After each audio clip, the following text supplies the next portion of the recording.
For the record, Mr. Carson, Mrs. Love, and Amelia did indicate that they would not be present tonight. Also, I just wanted to report that we had executive session to address personnel items. Do you have any citizens' comments? I do not. All right, we're going to move on then to minutes of the following board meetings. Board is asked to approve the November 21st, 2019 voting meeting, December 2nd, 2019 reorganization meeting, and the December 9th, 2019 and December 30th, 2019 special voting meeting minutes. Need a motion? I'll make a motion. Second? I'll second. Williams? All those in favor say aye. Aye. Opposed? I have a question. I was not on the board for the 21st. I would like to not vote to approve those minutes, but I will vote on these other ones. Neither was I. You make a motion for a division of the question. Go ahead and make a motion. You're going to make a motion for the division of the question. I'd like to make a motion to divide the question. Second? Second. All in favor? Or do we Then you're take a going to, roll? no, you can do that, a voice vote, and then you're going to vote on each meeting Okay. separately. All those in favor of dividing the motion, say aye. Aye. Opposed? All right. Board is asked to approve the November 21st, 2019 voting meeting. Make a motion.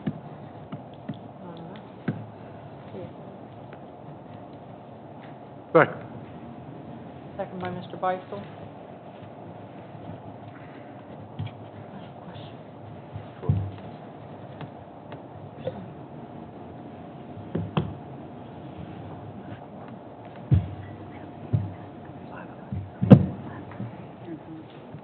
You're not spending money.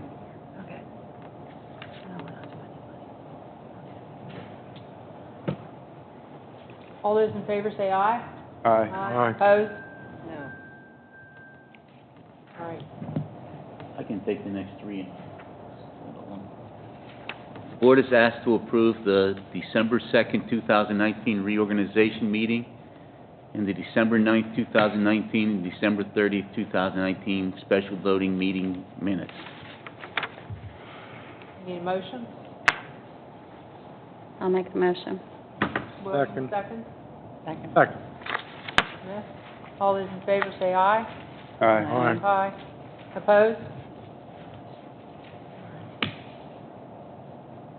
Treasurer report. Board is asked to approve the November 2019 Treasury Report. Mr. Marnell did submit the December one, but I did not get it on time. I need a motion. I'll make a motion. Smith. Second. Second. Mr. Beistel. Any discussion? Does that include the solicitor's bill, or is that the next thing, the check summary? That's the next thing. Okay, thank you. Roll call, please. Mr. Beistel? Yes. Dr. Fike? Here, yes. Mr. Polakowski? Yes. Mrs. Heather Smith? Yes. Mrs. Kristen Smith? Yes. Mrs. Williams? Yes. Mrs. Rhodes? Yes. Motion carries, 7, 2 absent. Fund check summary, December 2019. The Board is asked to approve the December 2019 fund check summary. Need a motion? Make the motion. Smith, second. I'll second. Mrs. Williams. Discussion? I have a question. Mr. Botonic, we pay $650 a month retainer. Can you tell me what we get for that? What does that include? Attendance at the planning session and the voting meeting, and a basic review of the agenda, and it can include short conversations with individual board members. in the month of, are you speaking about the month in December in particular? No, any month at all, any month at all. Well, that would be the general. Did you rule. just say phone calls with board members? A board member does have the right to make an individual phone call. It's rarely done, and it's not to involve extensive research or investigation. Haven't had one for quite a while. I looked over the hourly billing that you did, and some days there's 5, 6, 7, 8 phone calls in one day from the school. Yep. And that was repeated. I mean, I saw that quite a few times. Depends. What are they calling you for? It's like you're running the district, kind of. No. Sometimes the superintendent has questions or informs me of information, or I inform him. We've done 2 bond issues, not bond, but loans that have had back and forth. That was more so with Mr. Marnell or with Ned Council or with our advisors. Personnel issues, not so much Mr. Masha for personnel issues, that's more with the high school. Is anybody allowed to call you anytime they want? Is that it? I don't know. Well, I mean, I talk most of the time with the superintendent, Yeah, and I understand that, but and there are sometimes with others. other people calling you quite a bit, and No administrator can call unless they clear it through me. Clear it with you. Yeah. A lot of times, if there's a disciplinary issue at the high school, they need to work with Mr. Botonic on those types. I saw a lot of that, yeah. And usually when We Mr. get your Petonic, attendance at meetings and you review the agenda, and that's what we get for the retainer. Yeah. What was your comment? oh, I was just going to say, usually when Mr. Petonic and I talk, it is in relation to information that is, either he needs information from me, or I call and follow up with him. It could be, matters that are on the agenda, or like the borrowings that took place, or legal matters like, working through Act 1 process. So I value his counsel. I do too, but I was just surprised when I saw the number of phone calls. I got 22 of them that were charged for, some that aren't charged for, some that are. I was surprised at the number of contacts in a single day. Any other discussion? Roll call, please. Dr. Feig? Yes. Mr. Polakowski? Yes. Mrs. Heather Smith? Yes. Mrs. Kristen Smith? Yes. Mrs. Williams? Yes. Mr. Beistel? Yes. Mrs. Rhodes? Yes. Motion carries 7, 2 absent. December 2019 Board Summary Report. Board is asked to approve the December 2019 Board Summary Report. Need a motion? Make a motion. Heather Smith? Second? Second. Mr. Polakowski? Any discussion? Did you say discussion? Yeah, is there any discussion? It says in there that you said a committee would be set up to appoint a new businessman, a new school treasurer, a district treasurer. Is that correct? You said Board Summary Report? that Mrs. Rhodes said a committee will be set up, but Jim will fill the rest of the term pro bono. I didn't remember a committee was going to be set up, and that was my question, that's all. The committee would be set up at a later date to consider another treasurer. If you're happy with my service, I'll do the pro bono, as you put it, for the good of the team. Okay. But still go ahead and set up your committee if that's what you desire. Any other discussion? Roll call, please. Mr. Polakowski? Yes. Mrs. Heather Smith. Yes. Mrs. Kristen Smith. Yes. Mrs. Williams. Yes.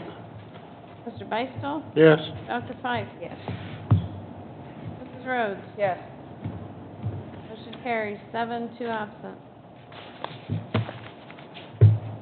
Student report? First, I'd like to congratulate November's Scotty Scholar, Riley Conforti, and November's Spirit of Southmoreland student, Zay Montgomery. Along with this is December's Scotty Scholar, Abigail Fulham, and Spirit of Southmoreland student, Shelby Baker. On December 11th, we had 10 students compete in a chess tournament at Yock High School. Nick Fermato, a junior, advanced to the Final 8, and Noah Kenter, a senior, advanced to the Final 4. Also in the month of December, the Santa Shop, run by the Learning Support students, ran the shop last week of school before break. The Santa Shop was a great success, providing gifts to Southmoreland and Southmoreland Primary Center students. They wrapped the gifts without charge. All items in the Santa Shop were donated by Southmoreland staff, former students, and community members. Senior soprano Abby Whitlatch will be representing Southmoreland High School at this year's PMEA District 1 Chorus Festival. Over 900 students auditioned, but less than 200 qualified for the ensemble. Abby's audition consisted of songs sung in English and Latin. This year's event will take place at South Fayette High School from January 15th to the 17th, with Dr. Susan Medley from Washington and Jefferson College as the guest conductor. A public performance will conclude the festival on Friday, January 17th, in the South Fayette High School auditorium at 7 p.m. Also, I'd like to add, I believe it was a few meetings ago, I addressed the situation of, the high school's bathrooms, and I'm really pleased to see that my comments have sort of influenced in some way, because I've been noticing that there is a lot more upkeep with the bathrooms in the school. So I just want to say I'm really pleased with that. Student voices need to be heard, Jacob. Oh, yes, definitely. Thank you. Commencement information for the board? Attached to board docs, there is an invitation for the commencement, and there's also a participation form that needs to be returned to the high school. So please open those, read those, and if you're interested, please fill those out for the attendance. I just have a question. Do we know what the cost is? Is the cost going to be the same as it was last year? Because it wasn't on the, I looked at the cost. Play. For the commencement? Yeah. No, the cost.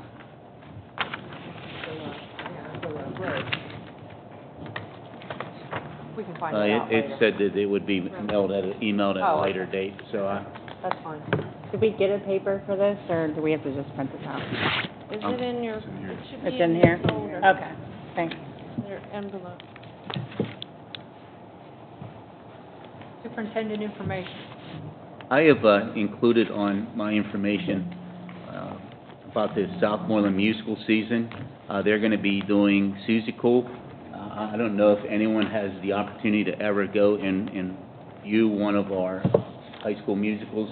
The students and the staff, they do a wonderful job. I really commend everyone's effort there. So I would encourage everyone to, if they're so inclined to watch the show. Tickets are on sale now. You can get them by contact. I think there's an online version now. And I do think Mrs. Moore will also kind of help you out and assist you there. They are also going to be having some character breakfast on Saturday, February 15th, which more information to follow.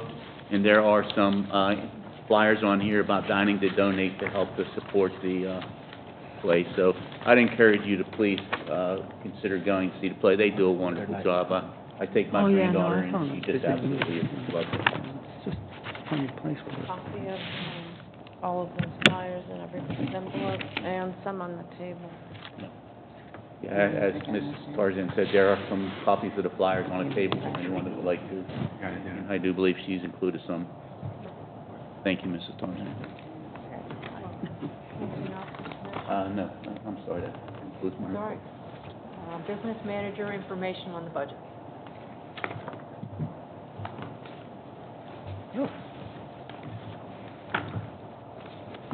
This is not really a budget presentation. This is, and I put a copy of this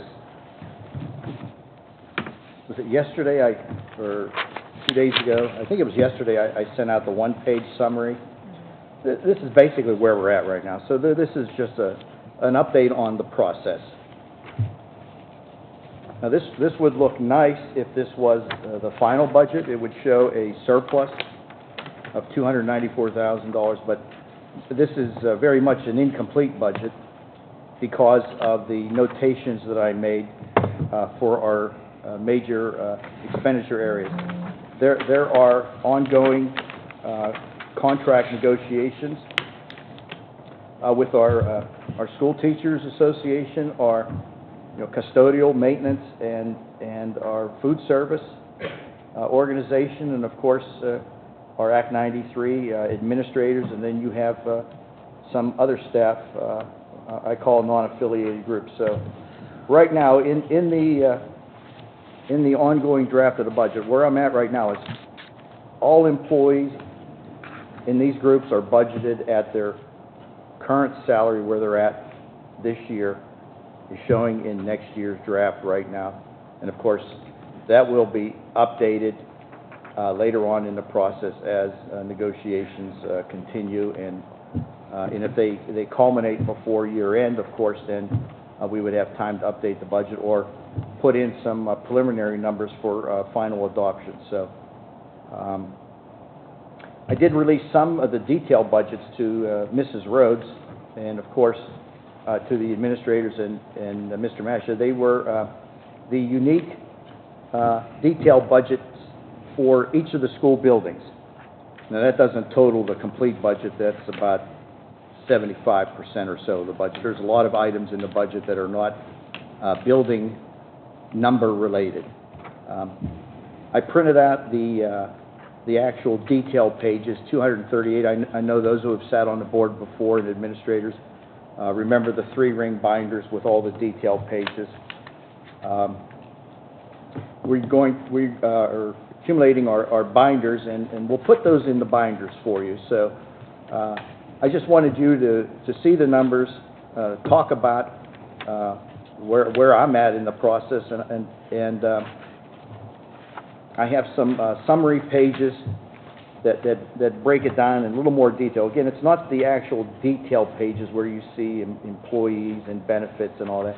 It's just very summarized. The very first pink pages are the summary based on what we call object codes: wages, benefits, purchase services, supplies, equipment, dues, interest, etc. So it shows the breakdown of those, and you'll see changes in the numbers. Now, one of the things I did going through the process, I went through the detailed budget book twice, and I reduced a lot of areas in the budget because I feel we needed to come up with dollars to not only balance the budget, but to have some sort of positive surplus to go towards, whatever the culmination is in negotiations with our labor groups. The green section is a breakdown by, it shows the functional areas, for example, 1100. Then, of course, those same object codes that go to each functional area. So 1100 is your big area of the budget. That's your regular elementary and secondary instruction. On the next page, it'll flow through. 1190 are your federally funded programs, Title I, Title II, and I think a little bit of Title IV money.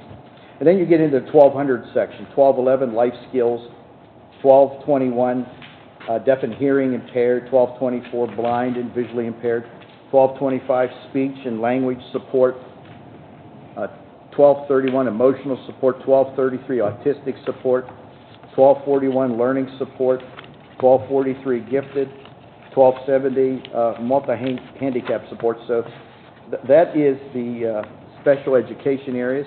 Then, of course, there's the Section 1300, the vocational education. Now, the Career Technology Center is in the process of finding a new business manager. So I know they have not even, at least I feel certain they have not even completed a draft of their budget. So I do not know what the forecast right now for the number of students that may be attending next year and what the tuition for each student is. So right now in the budget is the same number next year as in the current budget. So, and then the budget flows through. The 2000 section are your support service section, your supervision of student services, 2120 guidance services, 2140 school psychologist, 2250 library, 2271 instructional staff development, 2300 school board function, school board services, 2330 the tax collection, 2350 legal and auditing services, 2360 is the office of the superintendent, 2380 is the office of the principals. And then there's an extra section, 2390, for some other outside services that we're responsible for. The 2400 start your student health services, medical services, dental, and the nurses department. And then the 2500 section is the business office. 2611 and 2620 are the school facilities, Mr. Miswall and his department. Then on page 17 of the green, 2660 is a section that started a couple years ago called Security Services, where you have your police officers and other security personnel. 2700 section, 2711, 2720, and 2750 are your pupil transportation department, Charlie and Laura. Grooms Transit, our van drivers, our van aides. 2818 is our technology department. That's Mr. Pushkar and Mr. Smithola and services and purchases there. Then you get into the 2900. That's monies that for the Westmoreland unit. One is their the withholding that the state takes for their general operating expenses, and then the 3300 is we contribute towards the ongoing post-employment benefit costs for their various retirees. The 3200 section, 3210 is student activities, 3250 is school athletics, 3300 is our crossing guard services, 3320 is our policy 707 event services. 4600 is if we have any building improvements, none are budgeted for next year at the moment. 5110 is your debt service, your interest and principal. 5130 is a reserve account for potential tax refunds that come apart from the appeal process. And then there's the $50,000 in the budgetary reserve. Then in the yellow section is I apologize for the formatting of the old program. It's a dump of our revenue accounts. 6,000 is your local revenues. 7,000 are your various state revenues. 8,000 is our federal revenues. And then, of course, there's a total at the end. So those actual detailed pages and an index for them and other supplemental information will be forthcoming shortly. I think that's all I have right now. So, as you think about the process, you think about the summaries, accumulate your thoughts or your questions. Please direct them to Mr. Masha, and Mr. Masha will share them with myself or whomever he needs to help us formulate an answer for you. Can I ask a question now? Certainly. So when it says difference and it's a negative number, that's you reducing a certain area. In the expenditures, yes. The negative number is a reduction in the proposed costs. How did you come up with those? What I do is... honestly, I literally opened up to school library services, and I see you have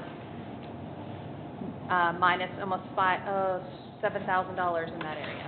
Was there a number that made you think, I'm going to reduce the books and periodicals $5,000? What I looked at this year was compared our current year budget with current year actual. Then also on the screen, I pull up last year's year-to-date numbers. So on the screen, I have the budget prep for that particular account.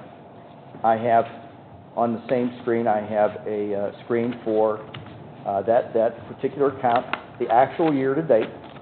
And then, of course, I have the prior year-to-date.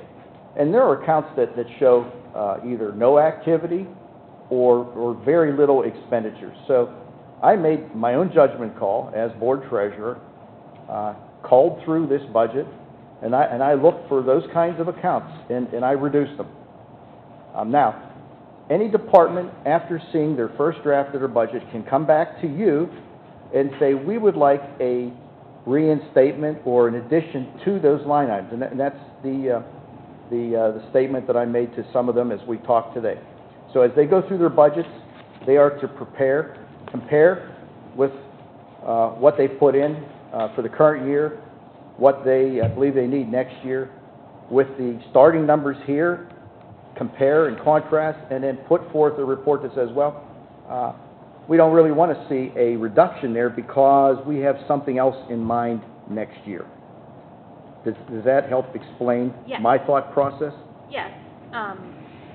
When you have a reduction of 30-some thousand, 70-some thousand dollars to Peaser's contribution, how is that calculated? Well, one of the processes within our budgeting module that we started to utilize last year, but not completely, we fully utilized it this year.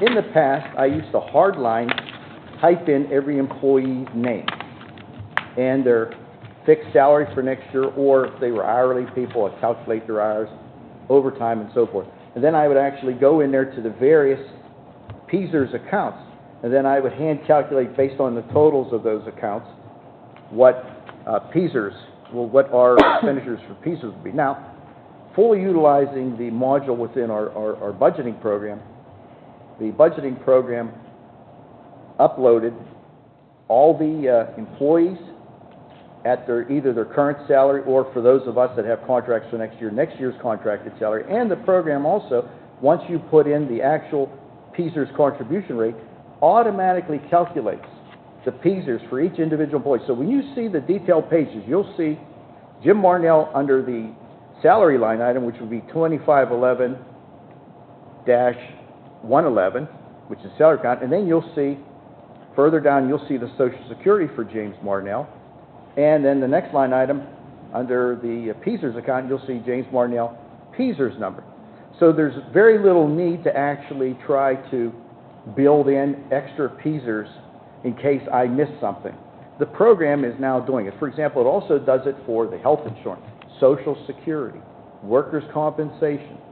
So we're getting, I believe, more towards, what do I want to say, more automated budgeting than hand entering salaries and benefits. Now, there's still some estimates in there. For example, I still have to estimate potential overtime, like for our custodians and maintenance department. I still have to estimate so much for policy 707 events. So, but that's very minor compared to hardline entering each individual employee, which was very time consuming, and was fraught with sometimes either underestimating or overestimating those items. So I believe it's a lot more accurate than it used to be. So if it nets out to be a reduction, I'm okay with that.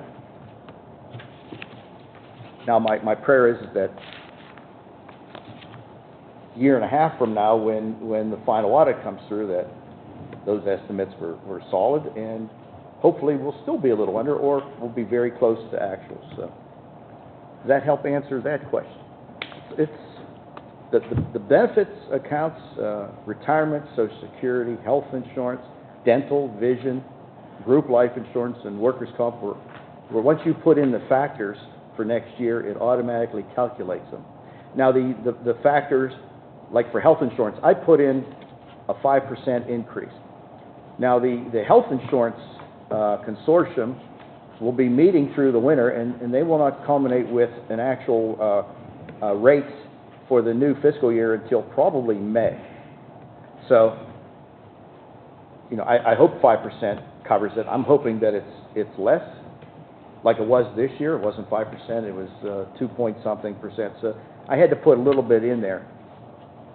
But whatever the final amount is, when I push the buttons for the May draft and the final draft, that program will automatically recalculate those kinds of areas. I won't have to go in there and hand reduce all these accounts like I used to do, so it helps.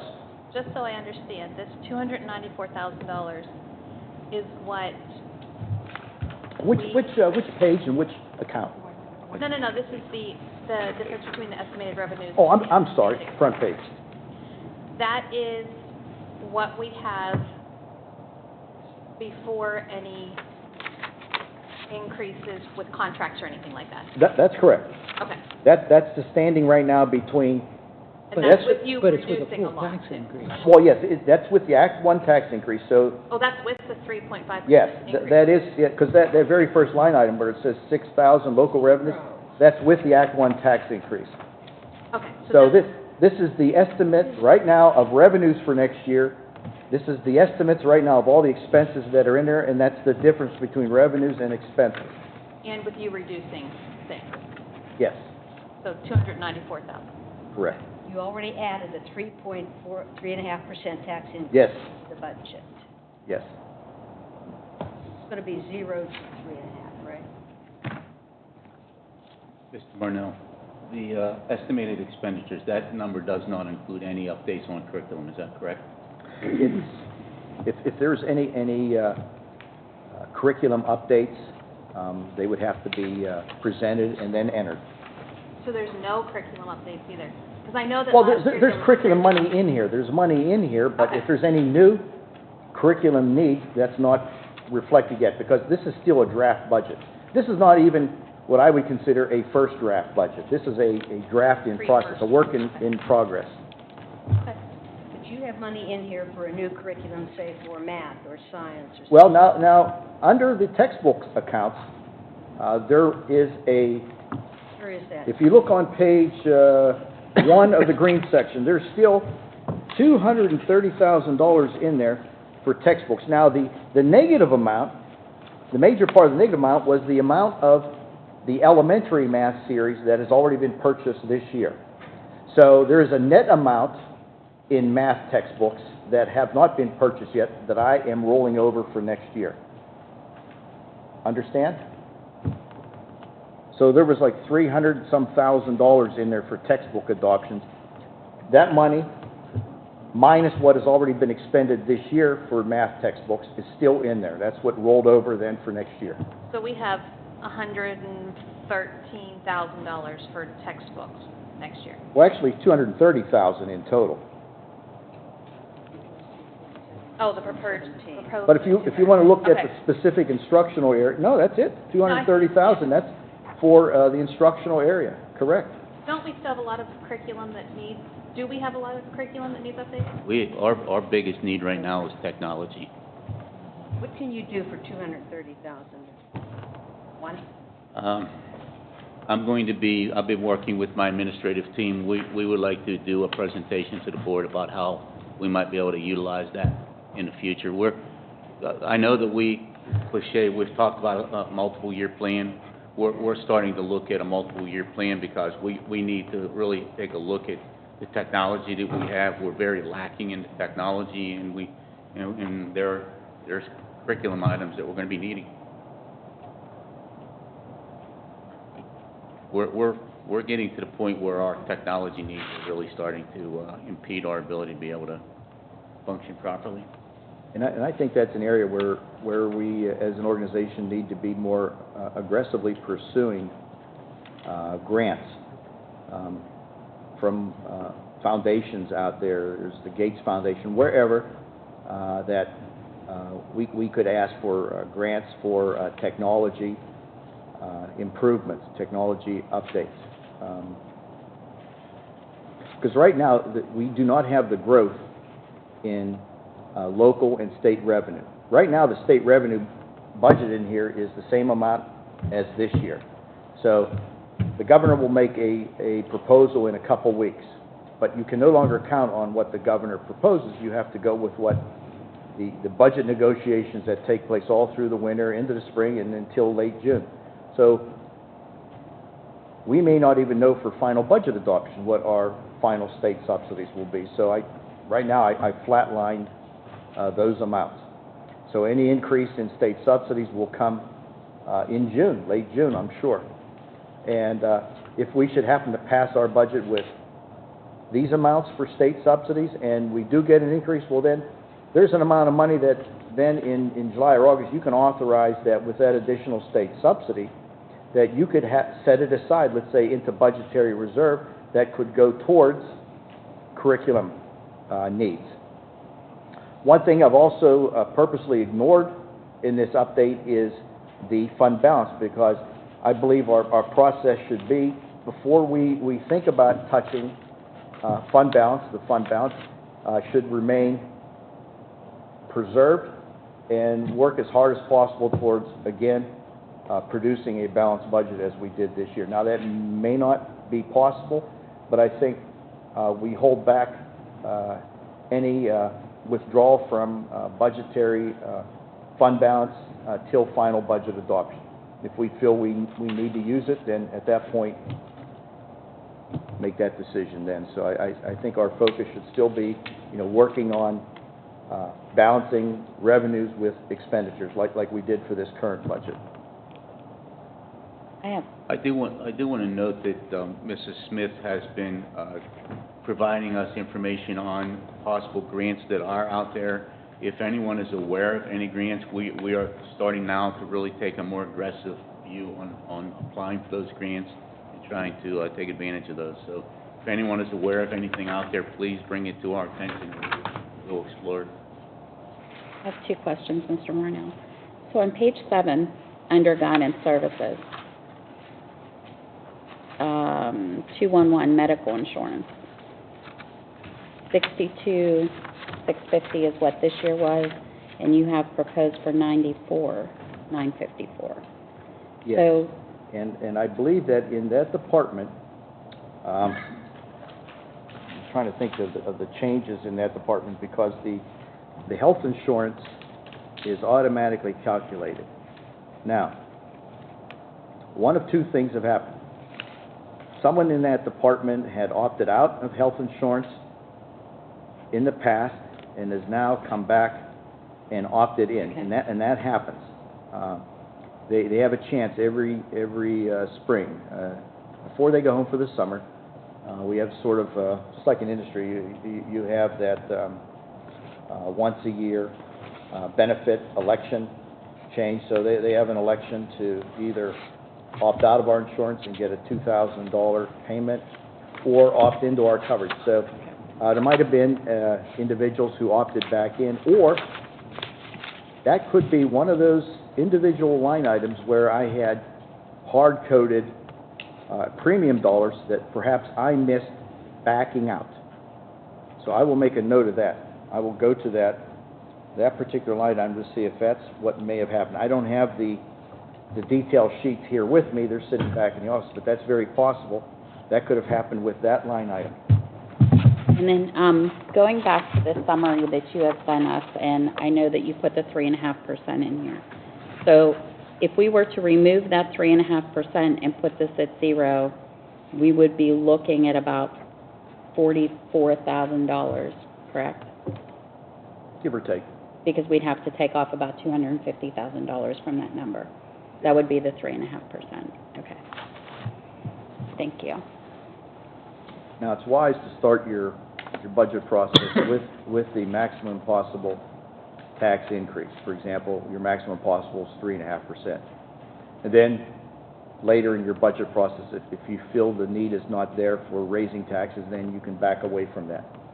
But it's not advisable to go into a May proposed adoption with no tax increase, because then I pretty much think legally you're locked into that for your final budget adoption. So I just wanted everybody to understand Yes. that that's where we would be at.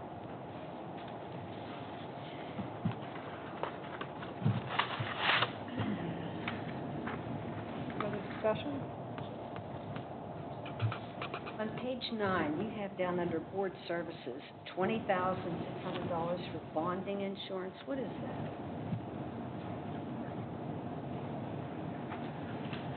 Which page number again? Page 9. Page 9? 2310. It says board services, bonding insurance is $20,613. Oh, well, there's, probably not good, standard, description for Object Code 525.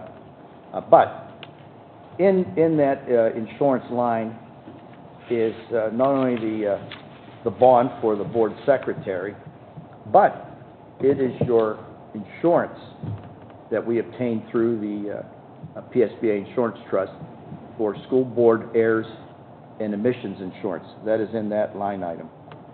School board what? Errors and emissions insurance. Errors and emissions. Yes, Omissions, errors and omissions yes, of the school board. yes. And that's the insurance that What covers errors you and for omissions? particular lawsuits. For example, it could be a special education case or a lawsuit from an individual. PSBA Insurance assigned a law firm. Lately, it's been Andrews and Price. That insurance comes with a $10,000 deductible. But that's what that's for. It's extra insurance on you, the board.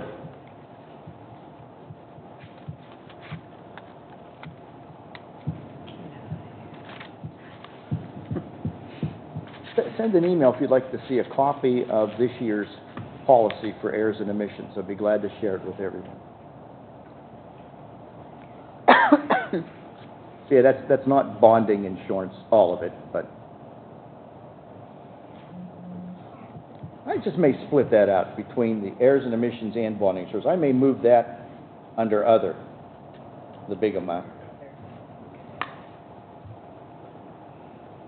This It's is, something we have to have, this right? is distinct Yeah. from employees.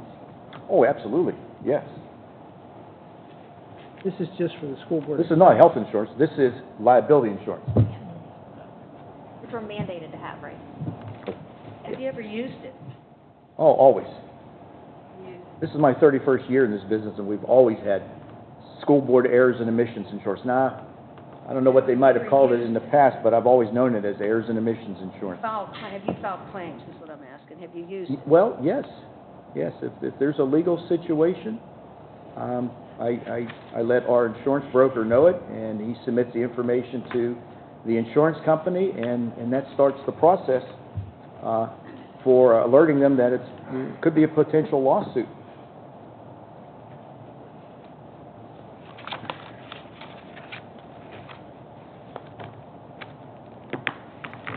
That concludes your presentation.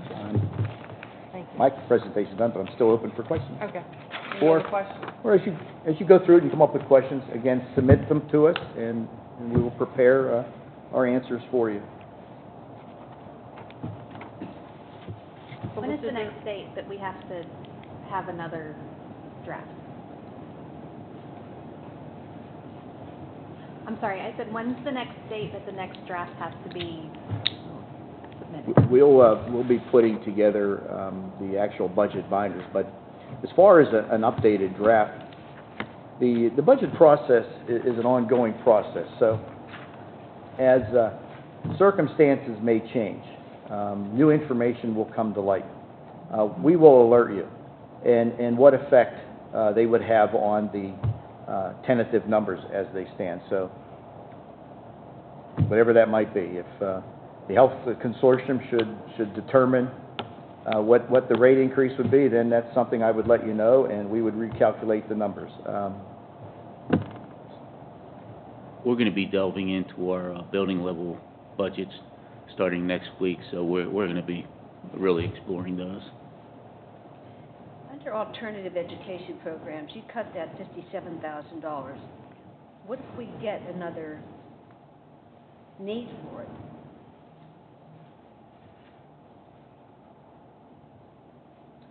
It's on page- Again, there's Page 6, I guess that is. yeah, there have been, when you see the actual details, you'll see accounts that have been cut in that area. Now, as I explained earlier, there are numbers that have been in there as a what if. What if this happens? And sometimes the what if doesn't happen, or it doesn't happen to the extent that we had budgeted for. You know, you might put 100,000 in a certain category, and you might experience normally in recent years 50,000. Well, I looked at that and I cut. That could be tricky. Yes, it could be. Yes, It's real big. yes. And that's the real trick to budgeting. The real fine line we walk, us budgeteers. How much to put in there for the what ifs? And then people look at those accounts and say, well, you've only spent maybe on average 50% of that number. Don't you think you can cut back on that? Because any cut you can make in those areas helps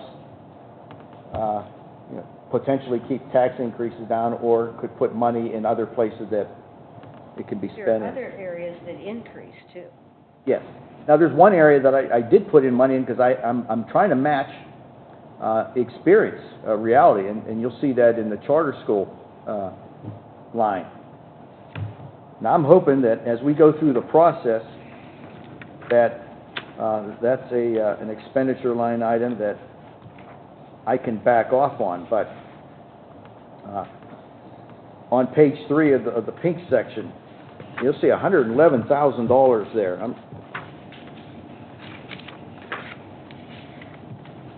Now, I look at where we're year to date and the number of students on the billings, and then I forecast, my goodness,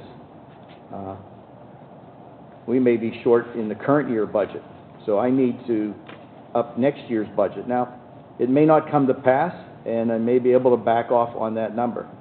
But again, that's an area, when you look at what we budgeted, that's an area that has been ongoing. And I think, was it last year, Mrs. Rhodes, we put together a report, a history of charter school expenditures.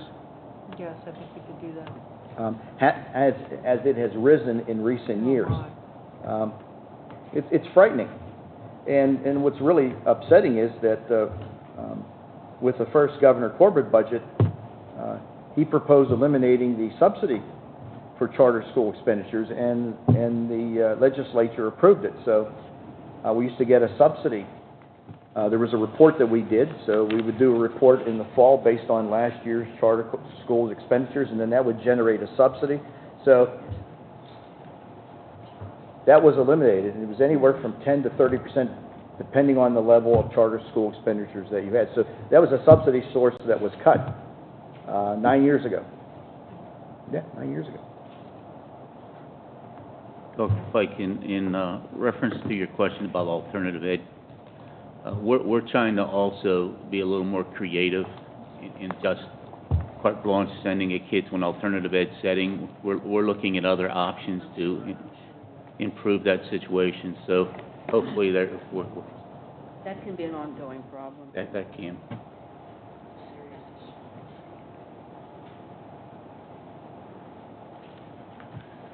Any other questions for Mr. Mornell? If not, we're going to move on to solicitor information.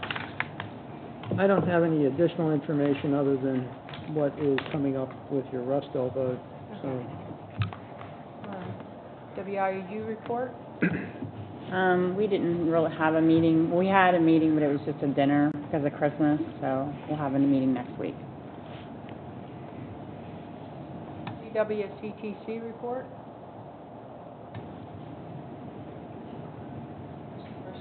Oh, okay. All right. Guess I'm up. PSBA liaison report. State Auditor General Josh Shapiro reports that the Safety Saves Company, a student safety tip line that his office initiated, has hit its first-year anniversary. Students in every school district in Pennsylvania have used or contacted this tip line for a total of 40,382 tips. Shapiro has deemed the program a success. The legislator asked him to set up a 24/7 anonymous tip line in conjunction with Sandy Hook Promise, a nonprofit school safety group formed after the December 2012 massacre in Connecticut. Some tips received were threats of school shootings and classroom violence, but there were that was a very small part of that number. Most of the tips were about fellow students who were depressed, hungry, or were cyberbullied. Staffers passed the information on to the school district's resource team, or, if need be, the police. Shapiro praised the students who have used the Safe to Say by saying, quote, "We hear you and we take your tips very seriously," end quote. And that concludes my report on that.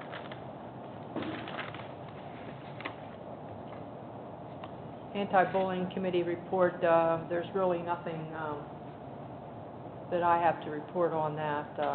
Rachel's Closet is open in the middle school, and from what I understand is doing very well servicing the school. So I commend them on that, but I don't really have anything else for that. And the school safety committee report would be Mr. Carson. He's not here, so let's move on then to the Roughdale property. Board is asked to approve the resolution to continue pursuing the proposal to sell all of the Roughdale school property to East Huntington Township. Oops, wrong one.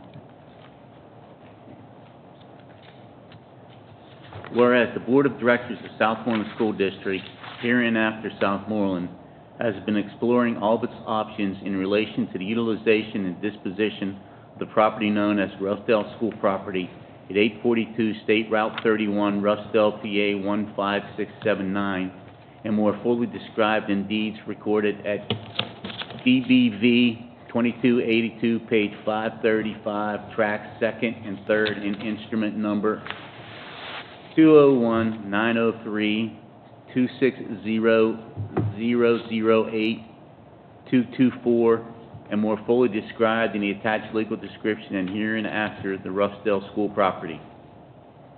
Whereas the Southmoreland School Board has requested a proposal from East Huntington Township Supervisors Township to purchase either A, the ball fields and joint usage of the current or proposed driveway hereto, or B, all of the Roughdale school property and not just the ball fields and recreation area and access thereto, to include the purchase price and additional terms. Whereas Southmoreland has received a proposal from the township through its solicitor proposing $150,000 for the purchase of the property in its entirety with all appurtenances thereto, subject to finalization through negotiations between the parties as to all other terms and conditions of the proposed sale. Now therefore, on motion of, and there needs to be a motion and second, be it resolved that the Southmoreland School Board expresses its interest to sell by private sale the Roughdale school property together with this appurtenances by special warranty deed where is and as is to East Huntington Township for a cash sales price of, and that'll need to be decided, and to continue communications for all terms and conditions of the proposed sale, working towards and contingent upon preparation and passage of a resolution and execution of a final sales agreement, including but not limited to providing substantiality as follows. Number one, the following restrictive covenants and conditions shall be in the sales agreement and deed of conveyance. A, under and subject to a covenant running with the ground in perpetuity for the grantee, its successors, and assigned to provide for the benefit of the residents of Southmoreland School District, its successors, and assigned to restrict for public use the use of the athletic fields generally to the south of the building for recreation and athletic purposes by individuals and athletic leagues, and to provide for common ingress, egress, and regress access thereto, and without discrimination prohibited by law, included but not limited to race, religion, creed, sex, national origin, family status, or disability, all in perpetuity. B,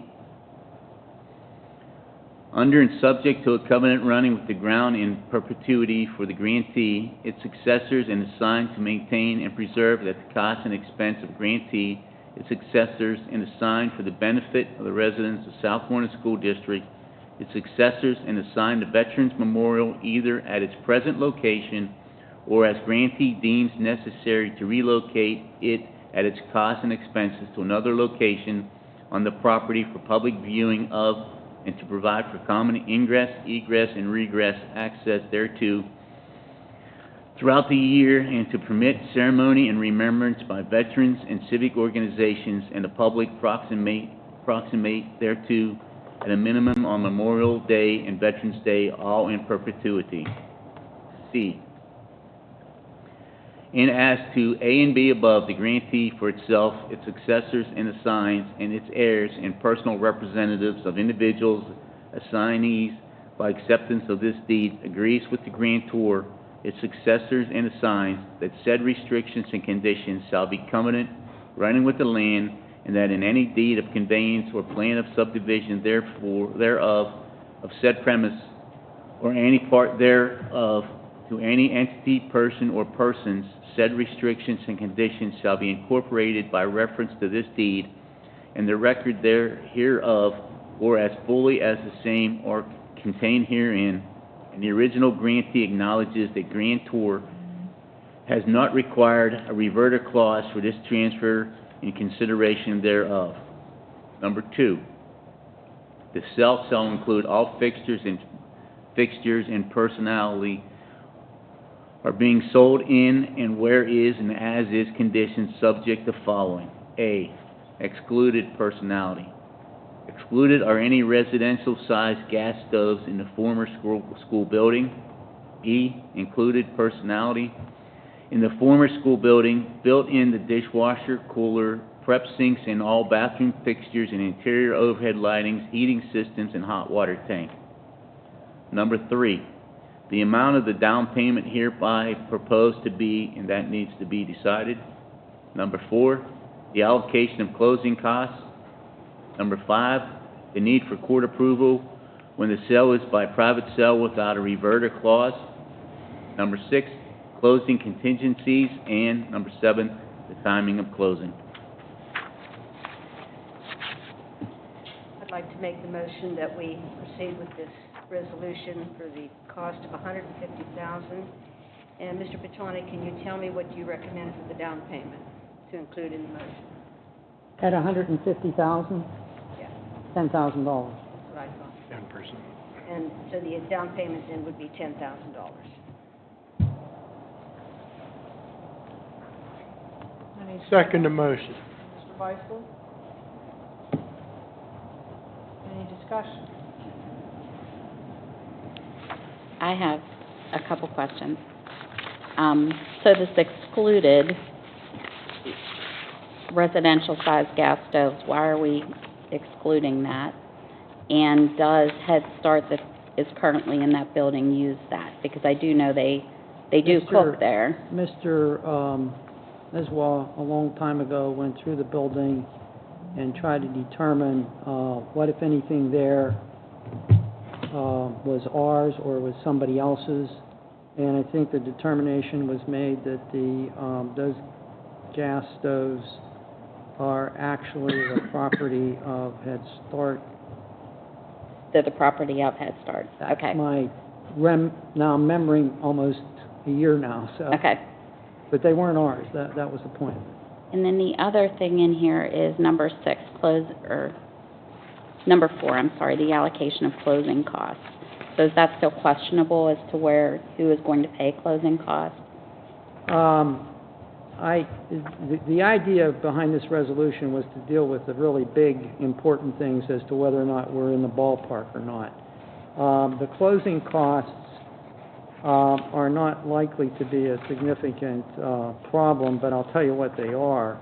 The typical situation is that the seller pays for the cost of preparing the deed. The buyer pays for its cost of a title search, title insurance if it wants it, and a survey if it wants it. And there's no borrowing in this case, so we don't have points to, as you would with a residential sale, sometimes assume those. The seller may or may not, depending on the situation. It's called, some kind of a seller's assist. We don't have that here. So the other cost would be a closing fee for the title company or attorney doing the closing. It is usually chosen by the buyer, not the seller. So what I'm going to be recommending on that one is that we share the costs and it not exceed $200 per side. So the total would be $400, and the seller would pay $200 or have deducted from the proceeds, and the buyer $200. There should not be real estate transfer taxes on this because it's one exempt organization to another. Exempt entity to another exempt entity, political subdivisions of the Commonwealth. So we won't have that 2% realty transfer tax that you normally see when you buy and sell houses. Insofar as regular kinds of closing costs, that should be it. Now, there would be costs that you would be incurring for the advertising expenses, and I'm seeing that the way this is headed, that we will have to get appraisals and affidavits to support the price. And I spent a lot of time trying to explain this in my email to you. Because these properties were acquired from an authority. It was the East Huntington Township Authority, which transferred the property to Southmoreland in 1978 for the front yard area and for the building and the back, approximately 10 acres. My research, and I've had multiple conversations now with the township solicitor, and we both are concerned that we don't fit the exclusion to not have to go to court, because it doesn't say East Huntington Township, it says East Huntington Township Authority. And I've done research on this, and the Authorities Act of 1945, which would have been in existence, and then there's another Authorities Act after that, but the one in 45 would have been in existence whenever in 1953, East Huntington Township, if they had just left it alone, transferred it to the authority. Now, why did they do that? Well, the reason they did that was back then, that was a method of avoiding the provision in the Pennsylvania Constitution about needing electoral approval, vote of approval, if you were going to exceed a certain debt limit. So the out for that was you could transfer property to this authority. The authority held the title. They would then lease it back to, in this case, East Huntington Township for school purposes, for an amount that would be sufficient to amortize the debt. But to be absolutely sure that it was going to get paid off, the title was held by a separate entity. And it had a different composition than the township, had different requirements, and unfortunately, it's a separate entity. So that's the legal problem about not fitting within that exception in subsection 8 of section 707. The other problem is that driveway was also acquired from private owners, so it definitely didn't qualify. So as it looks now, this will have to be subject to a petition, and then the court will set a hearing date. We advertise that hearing date, this assuming that you get to an agreement, and the court would take testimony. If nobody comes in to oppose, then obviously that's a shorter proceeding. If there's opposition, then the other side could be making objections or trying to present evidence. The timing of the closing is a little bit still yet to be determined. Probably some time period, 60 days after court approval or something like that, is what we're going to be looking at. At this point, other than choosing the date and court approval, I haven't been able to come up with any other closing contingencies, but it's in there in case something comes up. I've not been informed of any. The other side doesn't need to borrow money, so it's not like they have to go out and get a loan. So we don't have that like you sometimes have, frequently have with private sales of residences. If this is sent to the township and then they agree that the restrictive covenant language and the dollar amount, if it's agreed upon, then they notify us, then I was bringing, the final resolution to declare the property unused and unnecessary and spelling out every single detail, which most of them are already here. I think we're down, if once you agree upon the price, we should be pretty far along with this. Do you see any legal problems with going through this procedure that we have to go through? The legal issue would be if we can't get an appraiser to agree that the price is more than what you could get at a public sale, which means auction. That's the big legal issue. It's a a legal issue because we need that to go to court with. So you will have to. I mean, we got to get it appraised again? Yeah. What's the matter with our old appraisal? Several things. mean, It's more than this number. It's higher. But it was done in a different way too. It considered two different valuations. And the other problem is the person who did it is now retired and no longer in the vicinity. But the offer, see, it's changed over time because, and you know this, but you're not thinking about it or don't have it up front. When this was done in 2018 in the spring, it was done for the front yard and the back 10 acres. At that point, the problem with the driveway had not yet come to the surface. So it didn't include it. So it's already different in that sense. It assumed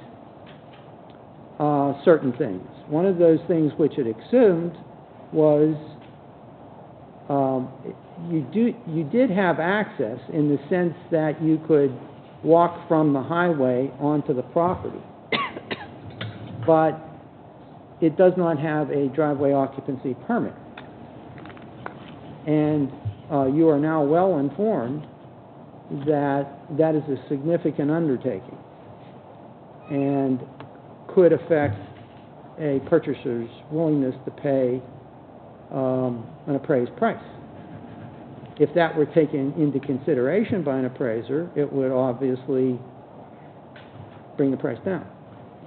In plain English. You gave those three assessed valuations. One was for educational purposes, one was this, one was this. Two.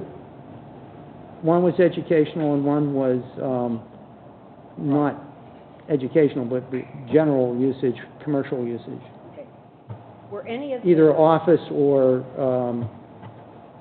maybe like manufacturing, that's kind of doubtful, but more likely office or warehousing or something like that. I'm sorry, you're speaking. were any of those their appraisals, numbers?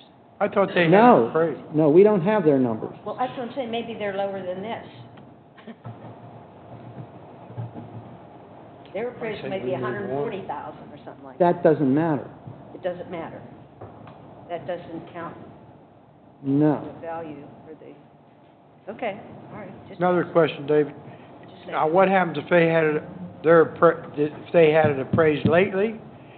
I mean, it was after we got discussing with Township, and they were gonna have it appraised and have the building inspected.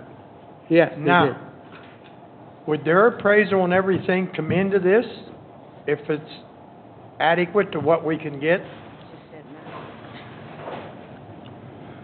I know the answer to that, and I don't know if I should be talking about it in public. Well, isn't this a public meeting? It's a to public sell meeting. a It's a public public building? meeting. I have not seen, and they have not given me their appraisal. They're not willing to voluntarily give it.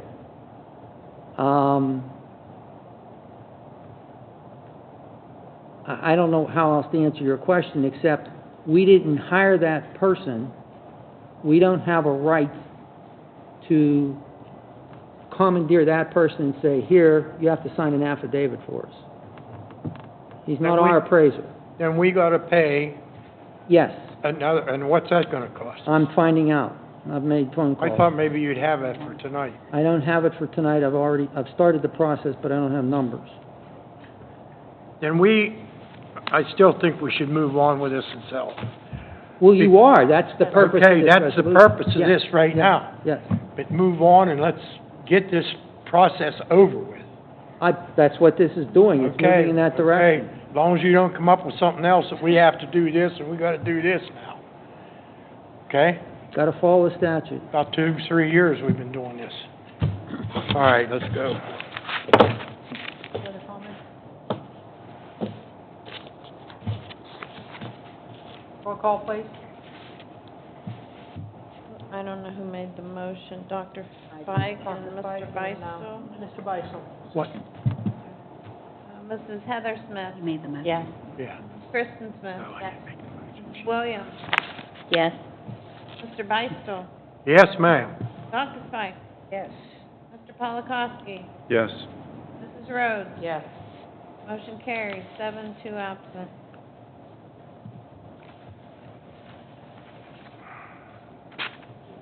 PA Leadership Charter School.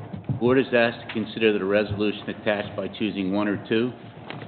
Whereas the Commonwealth Court has decided that Pennsylvania Department of Education has included certain deductions without statutory authority in the calculations of reimbursement for charter schools, and whereas the above party has pursued an administrative hearing on the claim for $294.59 for the 2016-2017 school year, now therefore on a motion of, and seconded by, be it resolved, that the school board authorizes and directs, and you have to choose one or two, the treasurer to authorize and direct to pay the claim, or any other option. I make a motion that we pay the $294.59. Second.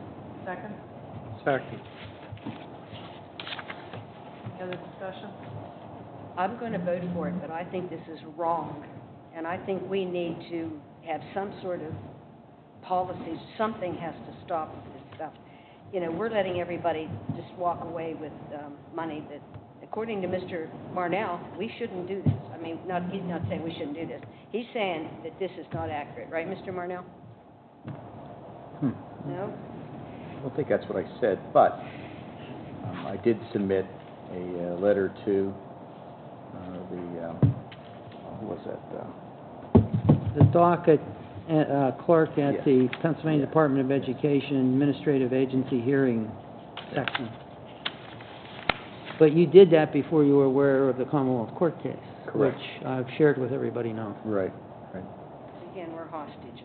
I'll vote for it, but it's wrong. Any other comments? All part of the cost of cyber charter school education. Roll call, please. Which choice?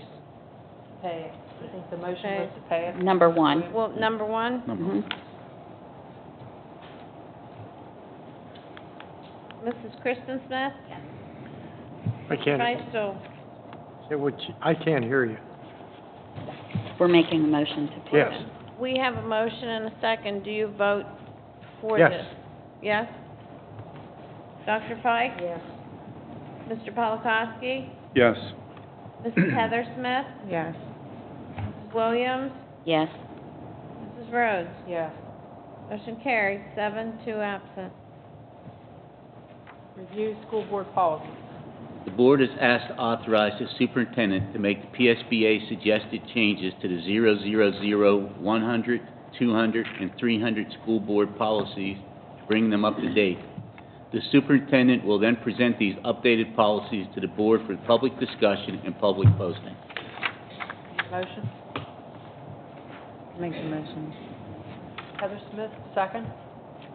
I'll second. Mrs. Williams, discussion? These are cookie cutter recommendations that go to every school district in the state of Pennsylvania, is that right?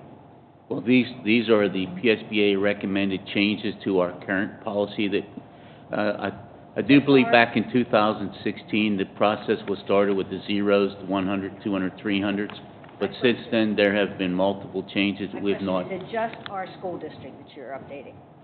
These suggested changes, who do they, are they sending, just for Southmoreland? Yes, Just for Southmoreland? yes, No other school district? no. Perfect. And I will be actually working with Mr. Petonic to, because there are certain flavors that need to be localized, certain conditions that are only pertinent to our districts. Every district would be specific, so I would be taking that in consideration.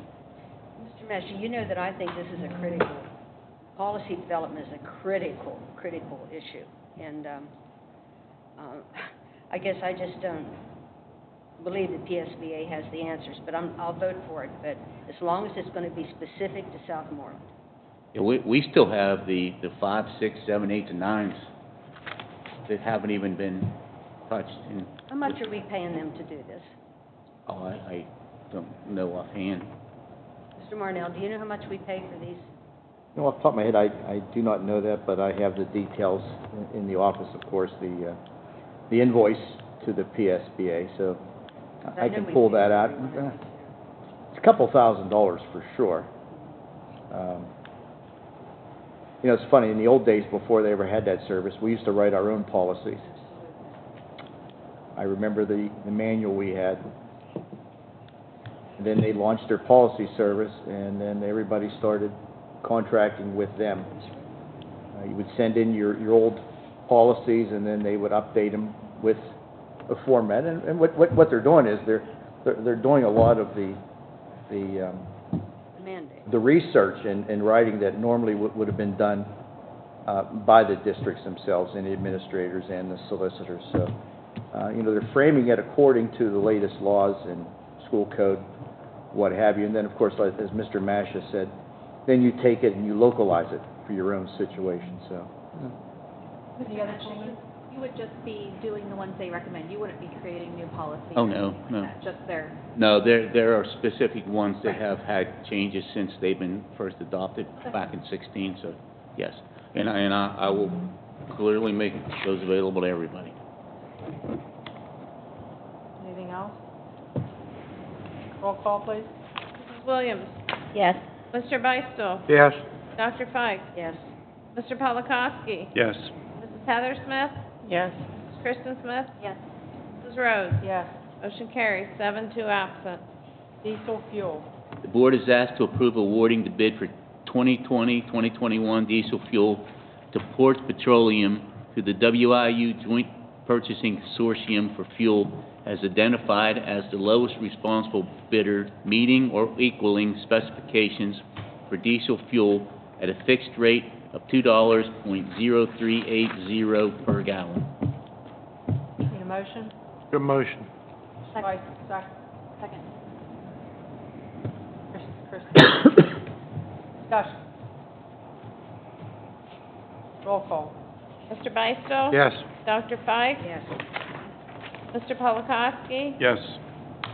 Mrs. Heather Smith? Yes. Mrs. Kristen Smith? Yes. Mrs. Williams? Yes.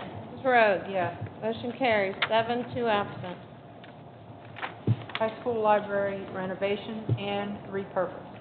Board is asked to authorize the high school to renovation and repurpose the high school library as described in a PowerPoint presented at the January 9th, 2020 school board meeting.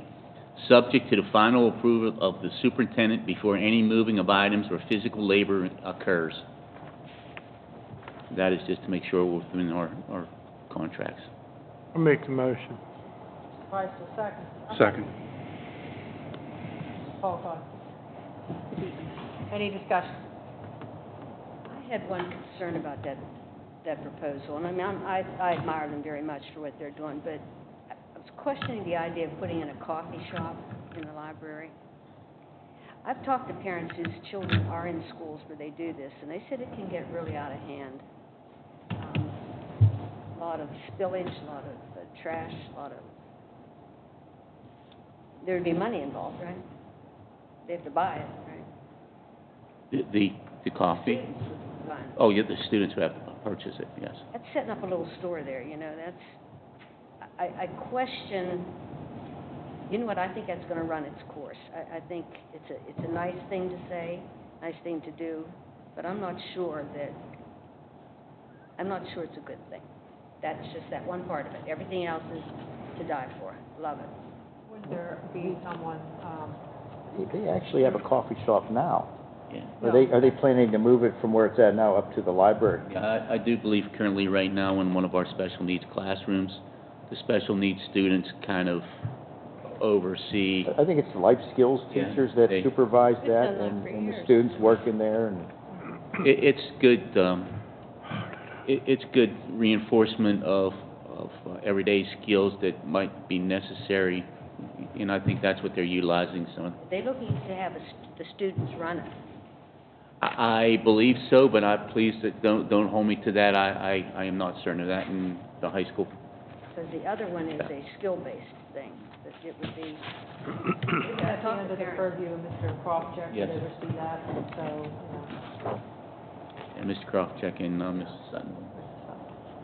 And I know that the specials, the itinerant teachers are very actively involved in monitoring that too, so That's what I thought. I'm sure they're going to be really, Maybe it's going to be the same one, moved over. it could be. they do a real nice job. I've gone over there and purchased coffee and cookies from them myself. But that's strictly supervised. Yes.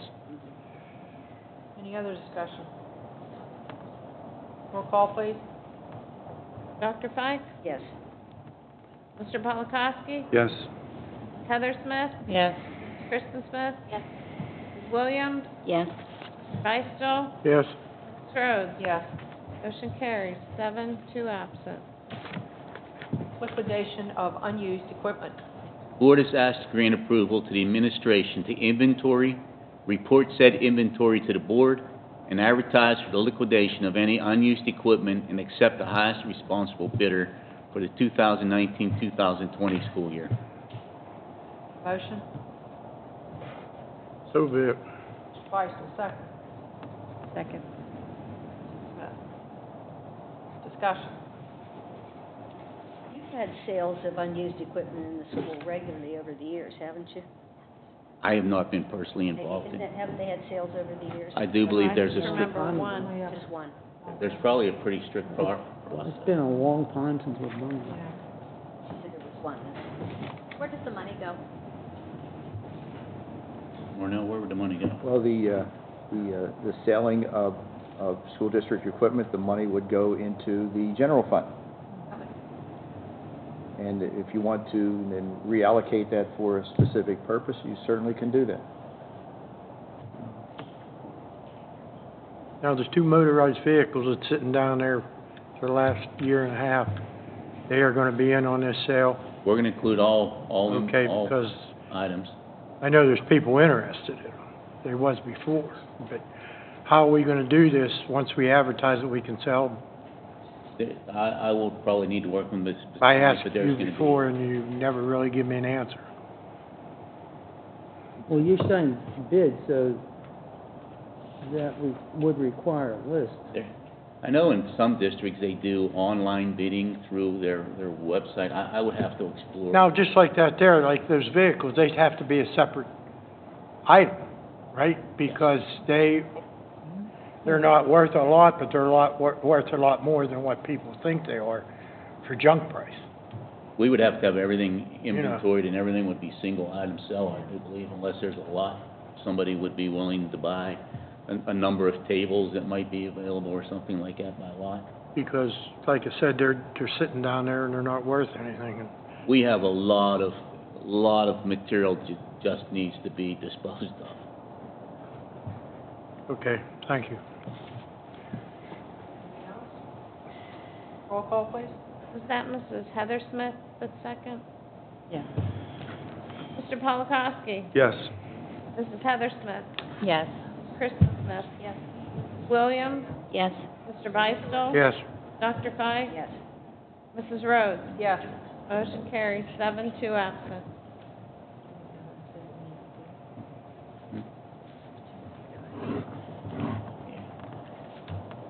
Hiring a maintenance worker. We cannot do that. The individual that was slated here accepted another position. But because this is on the agenda, could I not make a motion for the administration to post the position, advertise the position, whatever you do to get this position going? We're gonna need to get it going. Instead of this, can I make that motion? Yeah. Worded appropriately, You're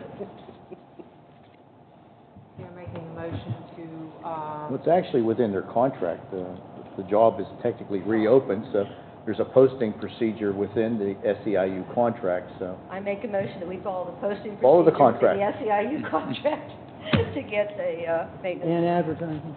In advertising, yes. If And needed. advertise. Yeah, And advertise, right.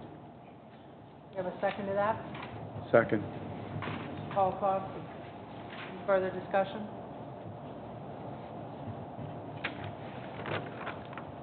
Roll call. You don't need to roll, well, yeah, you do. Go ahead. Roll call. Mrs. Heather Smith? Yes. Mrs. Kristen Smith? Yes. Mrs. Williams? Yes. Mr. Beistel? Yes. Dr. Fike? Yes. Mr. Polakowski? Yes. Mrs. Rhodes? Yes. Motion carries, 7-2 absent. Roy's a hard guy to replace, huh? Yeah. High school girls soccer parent volunteer. Board is asked to consider the approval of Robert Favory as a parent volunteer for the high school girls soccer team. Clearances are current and on file with the administration. Motion. I'll make the motion. Call cost. Second. Second. Beistel. Any discussion? Roll call, please. Mrs. Kristen Smith? Yes. Mrs. Williams? Yes. Mr. Beistel? Yes. Dr. Fike? Yes. Mr. Polakowski? Yes. Mrs. Heather Smith? Yes. Mrs. Rhodes? Yes. Motion carries, 7-2 absent. Volunteer assistant boys basketball coach. Board is asked to approve Tommy Pasula as a volunteer assistant boys basketball coach. Make the motion. Second. Second. Heather Smith. Any discussion? Roll call. Mrs. Williams? Yes. Mr. Beistel? Yes. Dr. Fike? Yes. Mr. Polakowski? Yes. Mrs. Heather Smith? Yes. Mrs. Kristen Smith? Yes. Mrs. Rhodes? Yes. Motion carries, 7-2 absent. Posting for middle school assistant coaches for baseball and softball. The board is asked to consider authorizing administration to post positions of middle school assistant baseball coach and middle school assistant softball coaches. These salaries were included in the 2019-2020 budget, and all clearances, clearances wouldn't be on. So be it. Beistel, second. Second. Heather. Any discussion? Roll call, please. Mr. Beistel? Yes. Dr. Fike? Yes. Mr. Polakowski? Yes. Mrs. Heather Smith? Yes. Mrs. Kristen Smith? Yes. Mrs. Williams? Yes. Mrs. Rhodes? Yes. Motion carries, 7-2 absent. Kent High School cross-country coach resignation. The board is asked to accept with regrets the resignation of Zach Cavalier as head cross-country coach, effective immediately, and authorize administration to post the position. Motion, please. Make the motion. Paul Foskey, second. Second. Call. Beistel. Any discussion? Roll call? Dr. Fike? Yes. Mr. Polakowski? Yes. Heather Smith? Yes. Kristen Smith? Yes. Mrs. Williams? Yes. Mr. Beistel? Yes. Mrs. Rhodes? Yes, with regrets. Motion carries 7, 2 absent.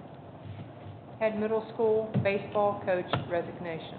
Board is asked to accept with regrets the resignation of Gavin Sikorsky as head middle school baseball coach effective immediately and authorize administration to post the position. Motion? I'll make the motion. Mrs. Williams, second. Second. Heather Smith, second. Any discussion? Roll call, please. Mr. Polakowski? Yes. Heather Smith? Yes. Kristen Smith? Yes. Mrs. Williams? Yes. Mr. Beistel? Yes. Dr. Pike? Mrs. Rhodes? Yes. Motion carries 7, 2 absent. Secretarial cafeteria day-to-day substitute. The Board is asked to approve Kristen Savanik as a day-to-day secretarial cafeteria substitute on an as-need basis. All clearances are current and on file with administration. I'll make a motion. Kristen Smith, second. Second. Heather Smith. Any discussion? Roll call, please. Heather Smith? Yes. Kristen Smith? Yes. Mrs. Williams? Yes. Beistel? Yes. Dr. Pike? Yes. Mr. Polakowski? Yes. Mrs. Rhodes? Yes. Motion carries 7, 2 absent. Approval of Quest school bus drivers. The Board is asked to approve the following individuals as Quest school bus drivers: Amber Causer and Lawrence Dawson Jr. Clearances are current and on file with the administration. Motion? So be it. Mr. Beistel, second. Second. Heather Smith? Any discussion? Roll call, please. Mrs. Kristen Smith? Yes. Mrs. Williams? Yes. Mr. Beistel? Yes. Dr. Pike? Mr. Polakowski? Yes. Mrs. Heather Smith? Yes. Mrs. Rhodes? Yes. Motion carries 7, 2 absent. Intermittent FLMA. The Board is asked to approve an intermittent FMLA for Chris Leonard for health care. Motion, please. I'll make a motion. Christie Smith, second. Second. Heather Smith. Any discussion? Roll call, please. Mr. Polakowski? Yes. Heather Smith? Yes. Mrs. Kristen Smith? Yes. Mrs. Williams? Yes. Mr. Beistel? Yes. Dr. Pike? Yes. Mrs. Rhodes? Yes. Motion carries 7, 2 absent. Before we go into the closing exercises, I just wanted to bring out to the board that Mr. Masha, myself, and Mr. Petonic are currently going to work on the committee situation, and we're going to do our due diligence to research that, and then we will bring back the information to the board, and then we will have a discussion on that. And we're hoping to do that at the discussion meeting in February. Can I make a comment about that? Been looking at some other districts. From what I gather, they would have to be advertised. There are some other districts out east, Reading, Lancaster areas, that have committee meetings that are apprised of board members as well as community members. Since these meetings would generally have to be open to the public anyway, I think that might not be a bad idea at this point to have some community involvement. We did try to have a meeting similar to that last year around budget time, and when we were making a lot of cuts, and that kind of went by the wayside. But I think there's some really great ideas out there that are, such as this idea that just came to light with the library situation at the high school. And I think some other people may have some great things to bring about at those as well. Of course, an HR committee, personnel issues are excluded from that. But these other committees, I think it might be a good idea to have some other ideas brought forward. In the past, whenever there have been requests of the community to participate in committees, people volunteered. There was, people were very happy to I can do that. into the schools and talk about things. I did. Mr. Patani, did you say that we do have to have them public then? I'm sorry. We're looking into that. Do you want me to get, well, I mean, we're going to be talking about this. I don't know if you want me talking about just the basic outline of the open meeting law. I think it would help to lay the groundwork. So, do you want me to do that? Okay.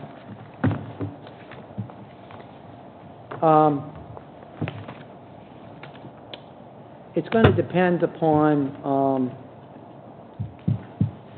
how many members you have and what their functions are, and whether or not they're covered by executive session criteria, and whether or not what I'm going to call the information session criteria might apply to them.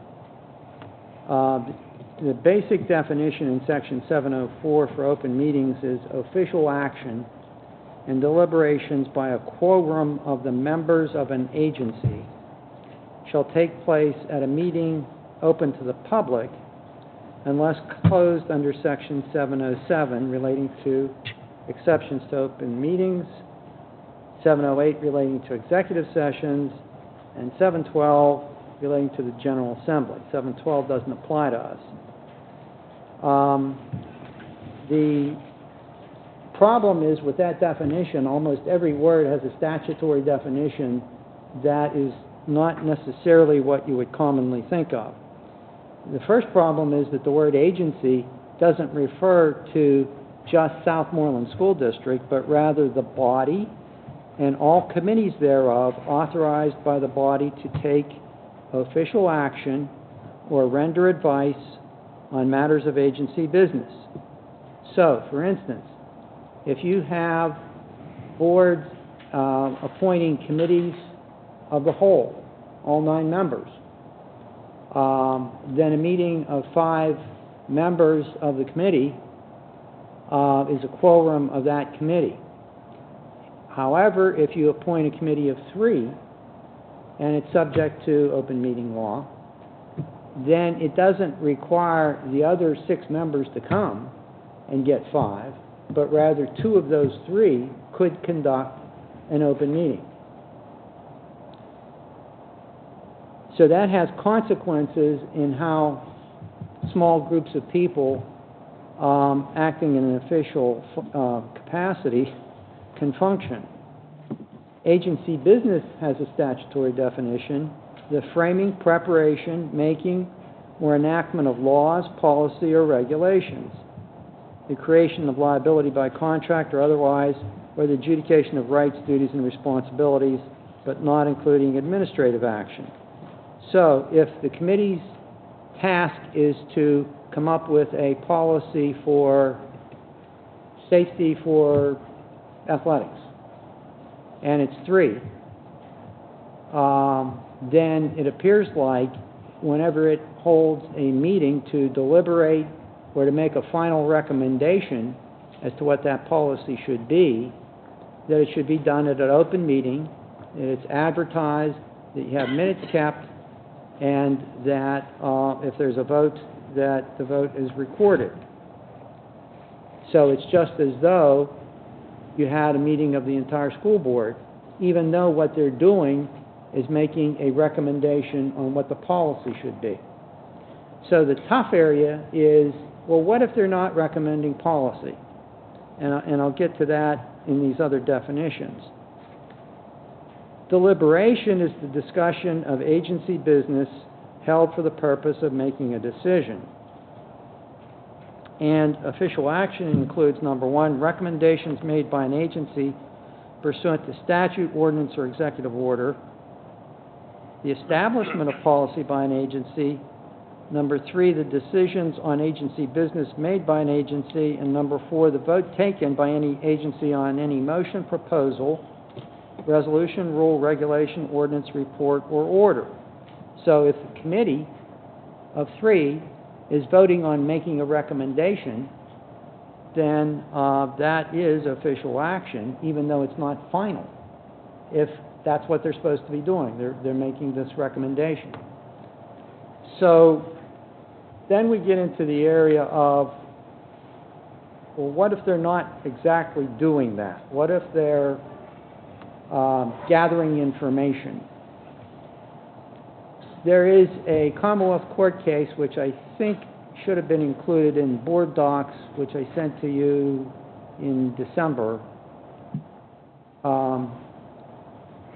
in which a case went to Commonwealth Court.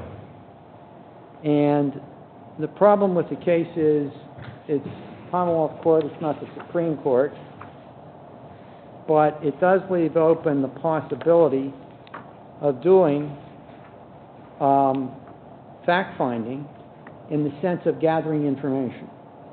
So if all you're doing is getting information, whether it be from individuals in the public or administrators, theoretically, you could go to the high school principal, and 2 or all 3 of those committee members would show up and, you know, ask for sports injuries for the last 3 years, and ask for information about what the principal and the athletic director and other individuals in the committee, in the school, think about what might be helpful in that regard.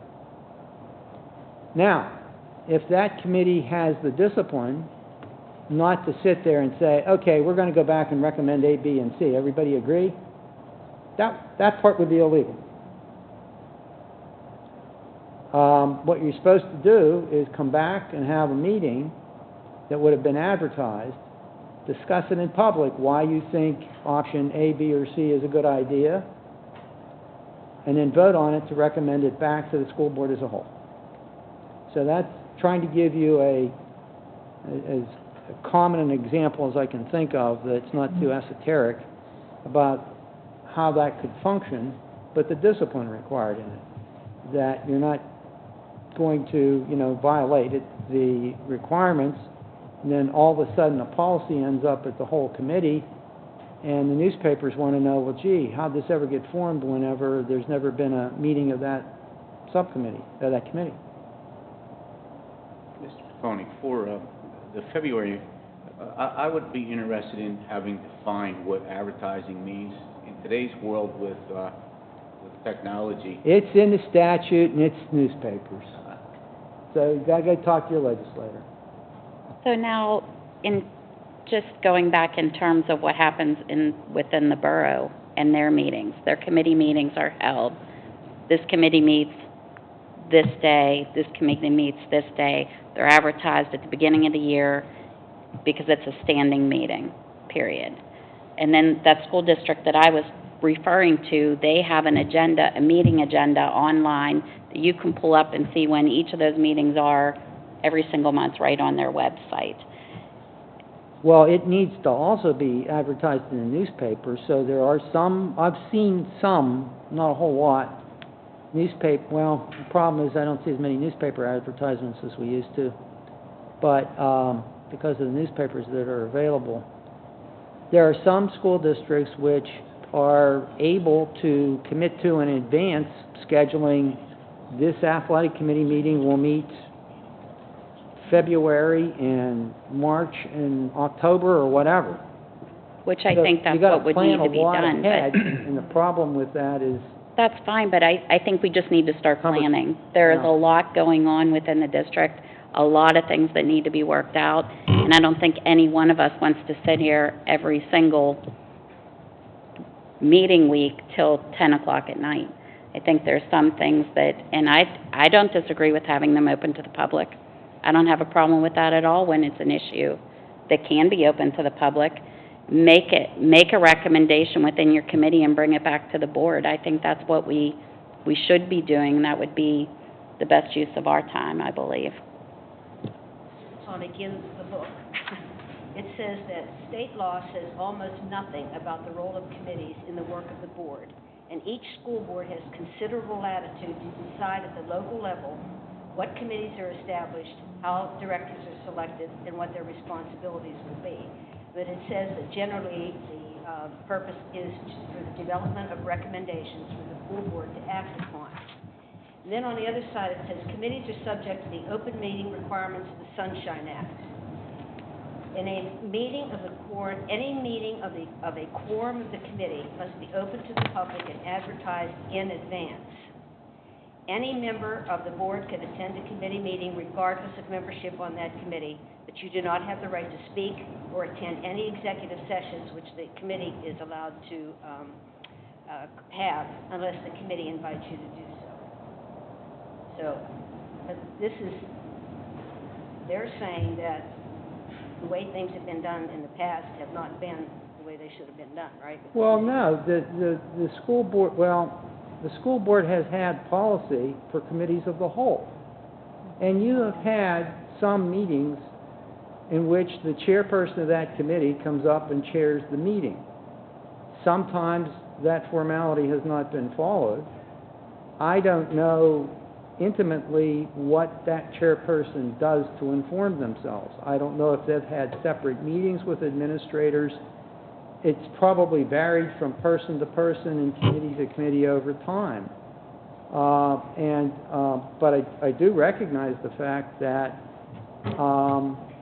there was a period of time when committees were meeting on different nights or more regularly, and then that sort of fell into disuse, and rather everything was being consolidated into the planning session or the voting meeting rather than having extra meeting nights to go to. So I think if two people the out of board a would, three-people committee meet, it had to be advertised previously in the newspaper. well, we haven't had, that I'm aware of, standing board committees of three. The committee of the whole is all 9 members. So 3 people meeting out of those 9 would have been just 3 people getting together. So can we, I've never seen an advertised meeting, but then maybe I don't know what's going on. There haven't been many committee meetings for quite a while. I'd say none.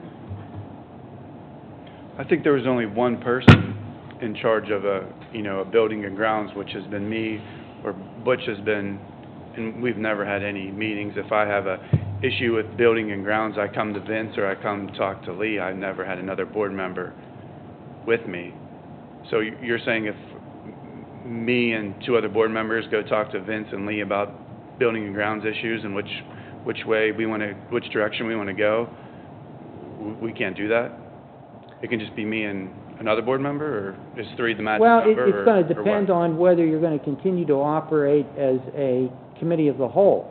If you are the chairperson of Buildings and Grounds, as an example, and the committee is a standing committee of the whole, not 3, then you could go be talking to people, or you could even take a couple school board members with you and go talking to people. The awkwardness of that is that when you come back, you're reporting that as the chairperson, but you haven't utilized the committee as the whole. It's you, the individual, are coming back with that recommendation. It hasn't been vetted by a quorum of the committee. Okay. Now, if you want to function that way, the law doesn't say that you can't. That's going to be a question of your judgment if you want to operate that way. so if we, I think no one would want 4 people just to make a decision about anything, obviously. So if we, as the board, are the policy committee, and then we assign 3 people to be like an executive committee of that, could they discuss policy matters or no? Well, really what you're saying is the real committee is the 3 people. No, because wouldn't we still have to bring everything back to the board? It would be Yeah, more but you're going to have to do that fact-finding. anyway. Right, But those 3 people would have to advertise. even for fact-finding, like what different school policies Well, are. that's the part that's different, but I don't want to get too, I don't want you to stretch that exception too far. That's what I'm trying to say. Because in the court case, it was pretty good facts, that there was no discrete proposal on the table. They hadn't gotten to that point. You know, the case had a lot of things favorable to it, but even then, it was vigorously fought by the newspaper association. Okay? So the solicitor, in that case, had to fight all these amicus curiae briefs, it was, you know, really, really fought. It says here, fact-finding is permissible and required by public officials. The law does not require the press and public to be present at every agency. It says meeting, and I sort of quibble with that word. I don't think they should have used that word. The case law has drawn a line, however, around the meetings of public officials where a specific proposal or petition is discussed. That's going to be a lot of what you do, specifics. Meetings at which specific proposals or petitions are discussed may require the presence of the public. Here there was no proposal available for discussions at any of the 4 get-togethers, I'm calling them. Is the recommendation the same thing as a proposal? Hey, if your committee's supposed to come back with a recommendation to do A, well, that sounds like a proposal to me. That sounds like a specific Then should all course of committees be action. committees as a whole? So Pardon? should all committees be committees? You get to decide that. You get to Well, decide you that. have to tell us, is that what it legally? I'm not taking a position on it. I've discussed this a lot with Mr. Mascio. I think we're going to probably be talking about it a lot more. But you have discretion on whether you want to continue with the practice as committees of the whole, or if you want to go to smaller committees. If you go to smaller committees, What did you do last year? it was committees of the whole, but there weren't a whole lot of meetings. All committees were committees of the whole last year. It has been for, I wasn't here. Well, the standing committees. A board negotiating committee for labor relations is different. It's not covered by this. We're going to come back with correct information and present it so we can make informed decisions. The only thing I worry about, and I don't know if there's something we can do about this, is we're waiting a whole nother month I just feel like there's so much. there's no other way around it. I mean, That's why I'd ask permission to start on the policies that we already needed. There are certain things that we really need to get moving. Can you meet with one board member to help with policy? Just out of curiosity. It's up to the superintendent how he wants to, you know, budget time, I guess.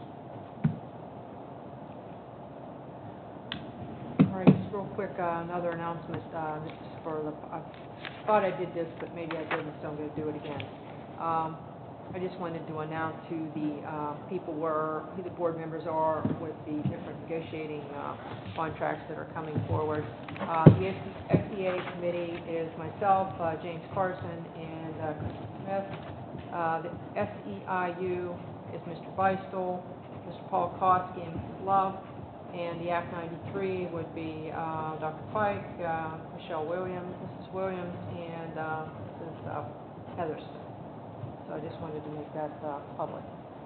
All right, I'm going to call for any citizens' comments. Seeing none, we need a motion to adjourn. Make motion. Mrs. Williams and Second. Mrs. Kristen Smith. All those in favor, aye. Aye. All those opposed? We are adjourned.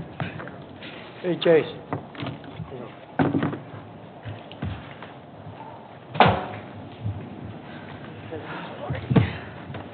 I think I do too. We have to sign papers, Okay. Jim. Do you Yes. want to get yours? I will sign paper. I don't know if I can. You can take a break. Bathrooms right Are there. you okay? I will not leave. Dr. Fike. Mr. Cowell got back to me.